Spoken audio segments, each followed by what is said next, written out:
Youth Congress സംസ്ഥാന അധ്യക്ഷ സ്ഥാനത്തെ ചൊല്ലി തർക്കം അവസാനിക്കുന്നില്ല.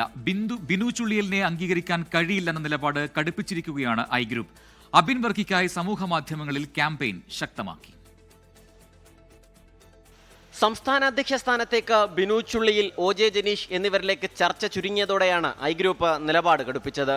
അബിൻ വർക്കിയുടെ വിഷയത്തിൽ വിട്ടുവീഴ്ച വേണ്ടെന്നാണ് പുതിയ തീരുമാനം. KM അഭിജിത്തിനെ പരിഗണിക്കുകയാണെങ്കിൽ നേരത്തെ വിട്ടുവീഴ്ച ചെയ്യാമെന്ന് അറിയിച്ചിരുന്നു. എന്നാൽ ആർക്കു വേണ്ടിയും വിട്ടുവീഴ്ച വേണ്ടെന്ന നിലപാടാണ് ഇപ്പോൾ. ഏകപക്ഷീയമായി പേര് പ്രഖ്യാപിച്ചാൽ യൂത്ത് കോൺഗ്രസിന്റെ സ്ഥാനങ്ങളിൽ നിന്ന് രാജിവെക്കാനും ആലോചനയുണ്ട്. അബിൻ വർക്കിയെ അവഗണിക്കുന്നതിൽ വിചിത്ര നീതി എന്നാണ് വിലയിരുത്തൽ. ഏറ്റവും അധികം വോട്ട് നേടിയ രണ്ടാമനെന്ന മാനദണ്ഡം അട്ടിമറിക്കാൻ കഴിയില്ല.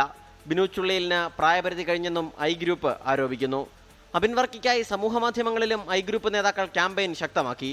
നിലവിൽ പരിഗണിക്കുന്നവരുടെ യോഗ്യതകൾ തരംതിരിക്കുന്ന പട്ടികയും പ്രചരിപ്പിക്കുന്നുണ്ട്.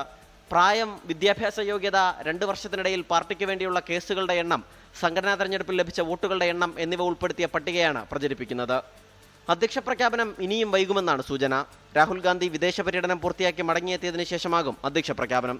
24 തിരുവനന്തപുരം. ലോകത്തെവിടെയായാലും ഏത് സമയത്തും 24 വാർത്തകളും ഓഗ്മെന്റഡ് റിയാലിറ്റി പാക്കേജുകളും എക്സ്പ്ലെയിനറുകളും വിശദമായി കാണാൻ ഞങ്ങളുടെ യൂട്യൂബ് ചാനൽ നിങ്ങൾക്ക് സബ്സ്ക്രൈബ് ചെയ്യാം.